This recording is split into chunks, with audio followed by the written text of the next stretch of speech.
One thing that I want to re-emphasize that you might not have picked up on it before is the pole vault is an event where you jump with a pole. Okay, there's an underlying key word, and that key word is jumping. Okay, there is an active, dominant takeoff phase where you're coming in and jumping up onto the pole. Okay, it's very important that that is part of the takeoff. It's adamant. It has to be a jump. So when you start setting up your training, jumping from a run needs to be part of your training as you design your training program. Okay, and you coaches, it's very important because jumping from a run, I feel, is a learned activity. Some people have it naturally because they've played in their life and done a lot of jumping, so their jumping technique just comes along. But as you get into the vault, you need to design in some jumping from a run activities because it's not necessarily always a learned activity. Okay, and even if it is a natural movement for your athletes, getting better at it is always going to be really good. Okay, a long time ago I wrote a paper about athletic skills that good high school pole vaulters need to be able to do. One was to go ahead and long jump 22 feet in high school. A good pole vaulter should be able to long jump, this is male, should be able to long jump 22 feet. Okay, should be able to run 100 meters in about 11.5, 11.3. Okay, and so those skills should be part of your training program. Okay, okay. Keywords that I've picked up with Alan and then talking with Petrov in Reno a couple of times is being in support of different items. In the takeoff, you want to be in support, you're going to be in support of two different things at two different times. Most Americans are in support of both the pole and the ground at the same time. So you're on the ground, your foot's on the ground and your pole's contacting the box at the same time. So you're supported by both items. That causes a jarring of the body and you're hitting your plant really, really low and it's not efficient. Just an instant of separation in time between being in support on your foot and coming off of your takeoff foot and then gaining support of the pole way up in here on this phase of the takeoff. Okay? So you can look at it like that in terms of the takeoff too. We're going to be talking about the same thing but in different ways. A coach has 1,000 careers. The athlete only has one. You athletes are only going to get one career. But there are some coaches who are so wrapped up in themselves and so scared of finding out they don't know enough that they won't make the effort. So they may see 100 young people come past them, but they don't get any better. The coaches don't get any better. They don't improve. And each of those athletes is suffering because that coach has not made the effort to learn more about the event. Because as I said, you only get one career. So it's important as coaches we get it right. And that's not easy. I'm not standing here saying I knew all this stuff when I first started coaching. I didn't. The only thing I had going for me was I wanted to learn a bit more. And I took myself all over the world to work with the best coaches I knew to find out what they knew. And I came across this fellow Petrov, who happened to be the best coach in the world. And he became a friend, and I became sold on his ideas. They made sense to me. Young people can begin to learn to do some of those things. You can't jump like Bubka necessarily. You can't jump like Isenbayeva necessarily, but you can do some of those things. And the point I was making there with one of the girls, Yana Tankasic, you can get the first step right. You see? You can get the first step right. And if you get the first step right, then there's some chances for some other good things to happen. And so another one of my phrases, which I wish I'd come up with it myself, I borrowed it from, I don't know who it was, it's an anonymous phrase and it's incredible. It is, perfection does not come from doing extraordinary things. You watch Bubka and you think, oh, it's amazing. extraordinary. But it doesn't come from doing extraordinary things. Perfection comes from doing simple things extraordinarily well.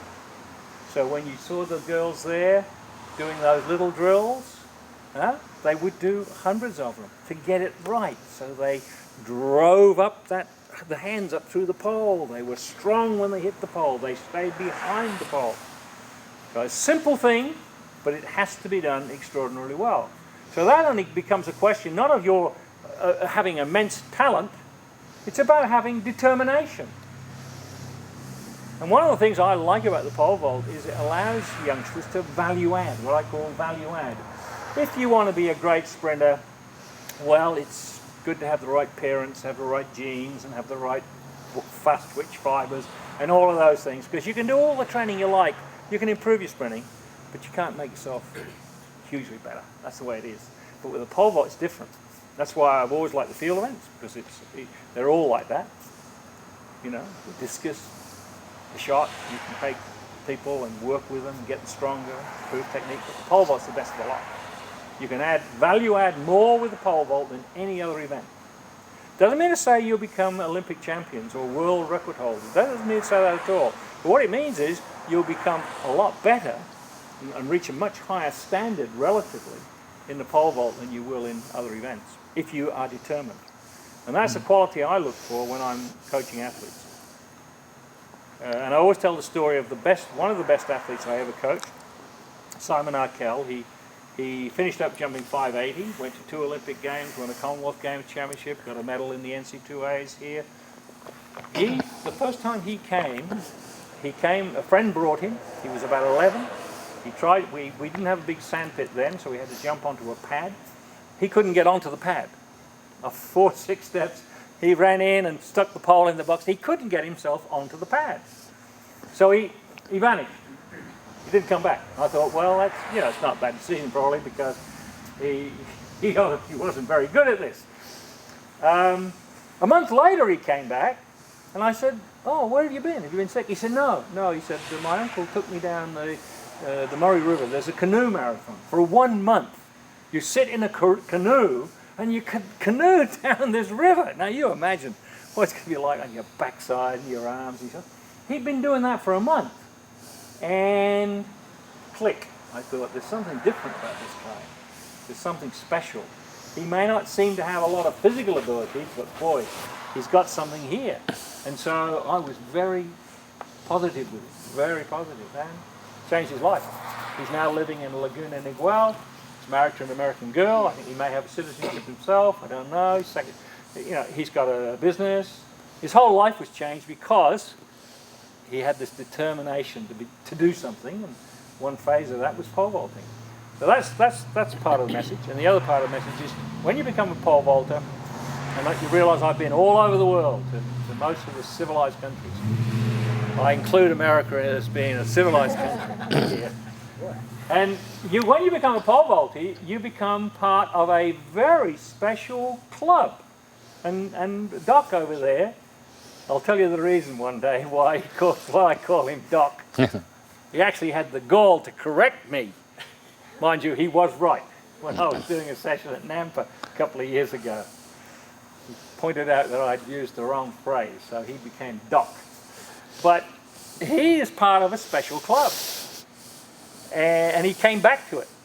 And that's what you are. When you become pole vaulters, you become part of a special club. And if you go anywhere in the world, as I have, and say, oh, I'm involved in pole vault, immediately people take an interest. The number of people I've met who say, yeah, I used to pole vault.